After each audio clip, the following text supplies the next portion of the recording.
નમસ્કાર, દિલોક સત્તા શોમાં આપનું સ્વાગત છે। અત્યંત શરમજનક, ભગવાન આ લોકોને સદબુદ્ધિ આપે। દર્શક મિત્રો, ખબર અનુસાર આ શબ્દો છે જગદીપ ધનખડના।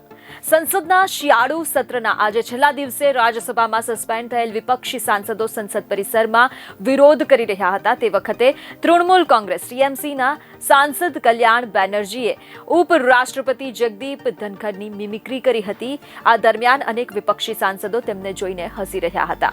ત્યાં રાહુલ ગાંધી પણ હાજર હતા। તેઓ પણ હસતા હસતા તાળીઓ પાડતા દેખાયા હતા। એટલું જ નહીં, તેમણે કલ્યાણ બેનર્જીનો મિમિક્રી કરતો વિડીયો પણ શૂટ કર્યો હતો। આ જોઈને ધનખડ ખૂબ ગુસ્સે ભરાયા હતા તેવું જાણવા મળી રહ્યું છે। દર્શક મિત્રો, આપને વાત કરીએ તો આ વિડીયો વાયરલ થયા બાદ ભાજપ સરકાર ટીએમસી નેતા સહિત સમગ્ર વિપક્ષ પર હમલાવાર કરી રહી છે। કોંગ્રેસ નેતા રાહુલ ગાંધીને પણ ભાજપે તેના પર પણ પ્રહાર કર્યો છે, કારણ કે તે કલ્યાણ બેનર્જીનો વિડીયો બનાવતા નજરે પડી રહ્યા છે।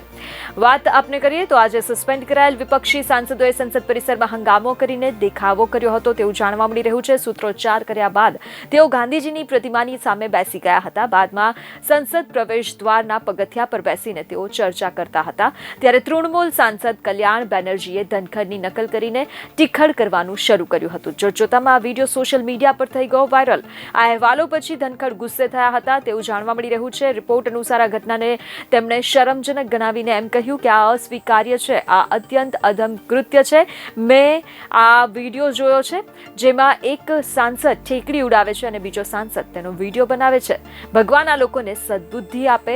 દર્શક મિત્રો, ભાજપે પણ આ ઘટના પર આકરી ટિપ્પણી કરી છે અને રાહુલ ગાંધીને આડે હાથ લીધા છે। શિક્ષણ મંત્રી ધર્મેન્દ્ર પ્રધાને મિમિક્રી વાળો વિડીયો પોતાના સોશિયલ મીડિયા હેન્ડલ પર શેર કરતા લખ્યું કે આ વિડીયોમાં વિપક્ષી સાંસદોનું અશોભનીય વર્તન જોઈ શકાય છે। પ્રધાને કહ્યું કે આ રીલ વિપક્ષી સાંસદોના રિયલ ચહેરાને ઉજાગર કરવા માટે પૂરતું છે।